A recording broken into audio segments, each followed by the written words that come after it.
সদস্যরা রয়েছেন। ভাই আমরা যাতে কোনো হামলা করে যারা আমাদের ছাত্র জনতার উপর না চাপিয়ে দিতে পারে এবং আমরা শান্তিপূর্ণ চাই। আমরা বিগত দিনে আমরা শান্তি চেয়েছি, এখন আমরা শান্তি চাই। তারা বলছিলেন কেউ যেন সেনাবাহিনীর উপরে যেন আক্রমণ করতে না পারে, তার জন্য ছাত্র জনতারা এখানে হাতে হাত রেখে অবস্থান নিয়েছেন। ছাত্র জনতারা ভাঙচুর করছেন, এই বাড়িটি ভেঙে ফেলার চেষ্টা করা হচ্ছে।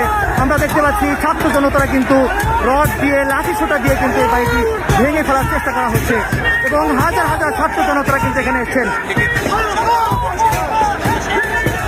দর্শক, এই মুহূর্তে আমি রয়েছি ধানমন্ডি 32। আপনারা দেখতে পাচ্ছেন এই বাড়িটি কিন্তু বুলডোজার দিয়ে ভেঙে ফেলা হচ্ছে।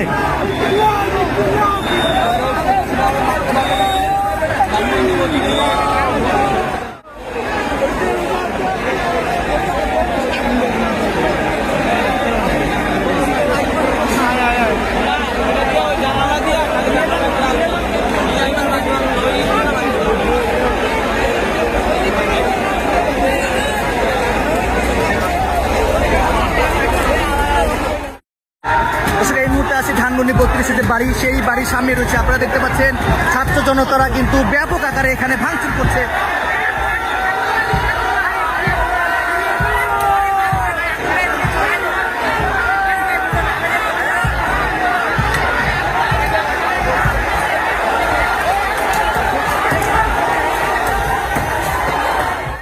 আমাদের রক্তের টাকা বিদেশ নিয়ে গেছে ওরা, আমাদের গ্রামের টাকা আছে ভাই।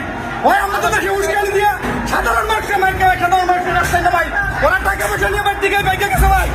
আমাদের গ্রামের টাকা ভাই, আমরা কষ্ট করি ভাই। কিন্তু এই বাড়িটি ব্যাপক আকারে ভাঙচুর করছেন, পুরো বাড়িটি ভেঙে ফেলার চেষ্টা করা হচ্ছে।